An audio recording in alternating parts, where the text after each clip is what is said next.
अब हम पढ़ेंगे कि किस प्रकार से सरकारी सेवक पर तामीली की जाती है। सेक्शन 66 के अंतर्गत दे रखा है सरकारी सेवक पर तामीली का प्रावधान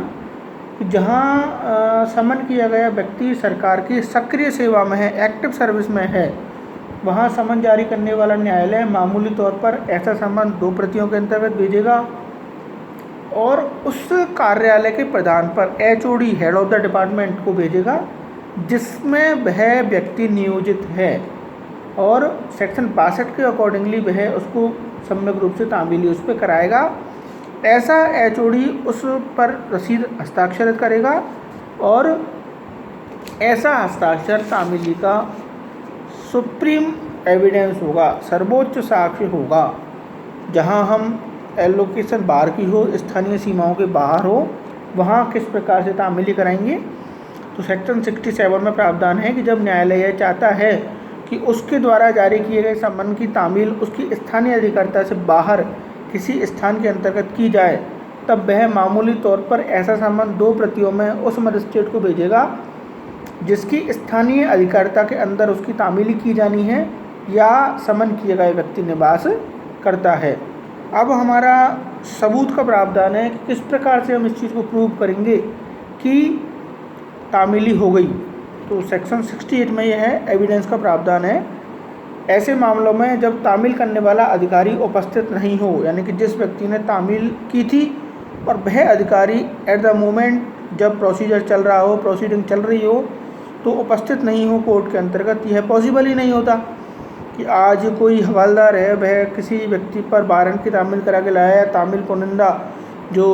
जिला न्यायालय भीलवाड़ा में कार्यरत है, वह किसी व्यक्ति पर अपने सम्मन की तामील कराता है और जब प्रोसीजर चल रहा होता है उस समय हो सकता है उसका ट्रांसफ़र दौसा हो गया हो, करौली हो गया हो, या धौलपुर हो गया हो, या भरतपुर हो गया हो। तो ऐसी स्थिति के अंतर्गत आवश्यक नहीं है कि वह व्यक्ति भीलवाड़ा में अपना पूरा जीवन निकाले। तो अब उस स्थिति में यह कैसे प्रूफ करेंगे हम कि उस व्यक्ति ने सम्मन की तामीली करा दी थी, यानी कि उस सरकारी कर्मचारी ने अपनी ड्यूटी का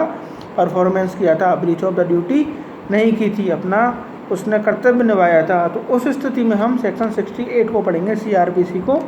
कि जब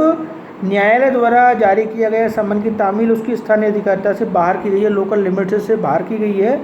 तब ऐसे किसी मामले में जिसमें वह अधिकारी जिसने सम्मन की तामील की है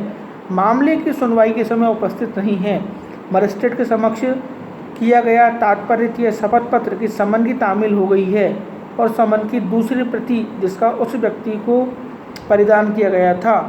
उसको दिया गया था, प्रस्ताव के दोनों तात्पर्य है साक्ष्य में ग्राह्य होगी जब तक कि वह तत्प्रतिकूल साबित नहीं किया जाए और उसमें किए गए कथन है वह सही माने जाएंगे। यानी कि वह व्यक्ति एफिडेविट पेश करेगा न्यायालय में कि साहब मैंने तो अपनी लोकल लिमिट से बाहर जाके, न्यायालय की स्थानीय सीमा से बाहर जाके आपके द्वारा जो निर्देशित काम था वो मैंने पूरा कर दिया है, और अपना इस कार्य का वह एक शपथ पत्र एफिडेविट कोर्ट के अंतर्गत पेश कर देगा। इस धारा में वर्णित शपथ पत्र दूसरी प्रति से संलग्न किया जा सकता है और उस न्यायालय को जिस न्यायालय ने ऐसा काम उसको अलॉट किया था उसको वह भेजा जा सकता है। अब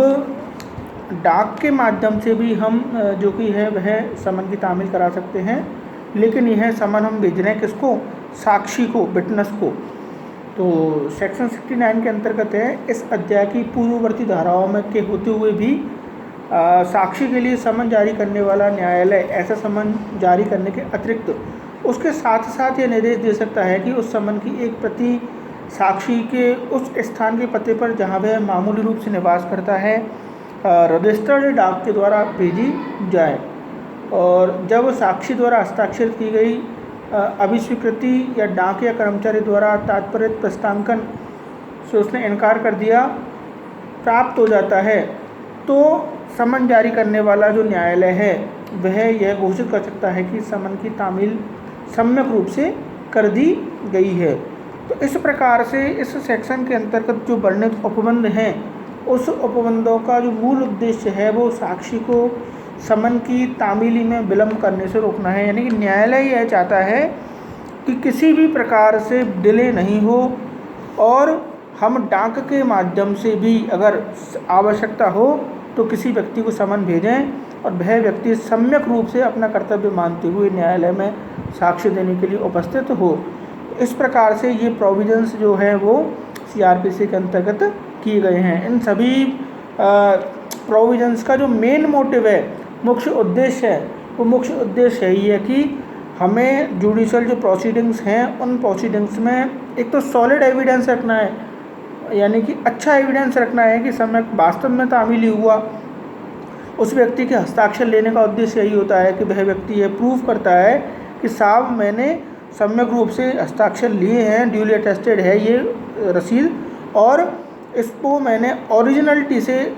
सर्विस इसकी कराई है, यानी कि मैंने वास्तविक रूप से इसको पहुंचाया है और सामने वाले व्यक्ति को आबद्ध किया है, इस चीज़ के लिए लीगली बाउंड किया है कि वह न्यायालय में अमुक तारीख को अमुक दिन उतने समय पर पहुँचे और अपनी गवाही न्यायालय के अंतर्गत दे। इस प्रकार से आज हमने समनों की जो तामीली थी, किस प्रकार से सर्विस की जाती है समन्स की, उन समन्स की तामीली को आज हमने पढ़ा। आगे की आपकी जो कक्षा है उसमें नया जो चैप्टर है मैं आपको पढ़ाऊँगा, उसमें जो सेक्शन 70 है उसमें वारंट की तामील किस प्रकार से हम करेंगे। यानी कि आज हमने समन की तामील पढ़ी, आगे की कक्षा में मैं आपको वारंट की तामील बताऊंगा कि किस प्रकार से वारंट को तामील किया जाता है और न्यायालय में उपस्थित होने के लिए किस व्यक्ति को आबद्ध किया जाता है। साधारणतया जो वारंट्स की जो तामीली होती है वो पुलिस अधिकारी के माध्यम से ही जो वह करवाता है,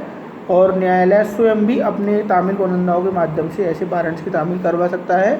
कुल मिलाकर के जो तामीली का मुख्य उद्देश्य है, ये आदेशिक आयन का मुख्य उद्देश्य है कि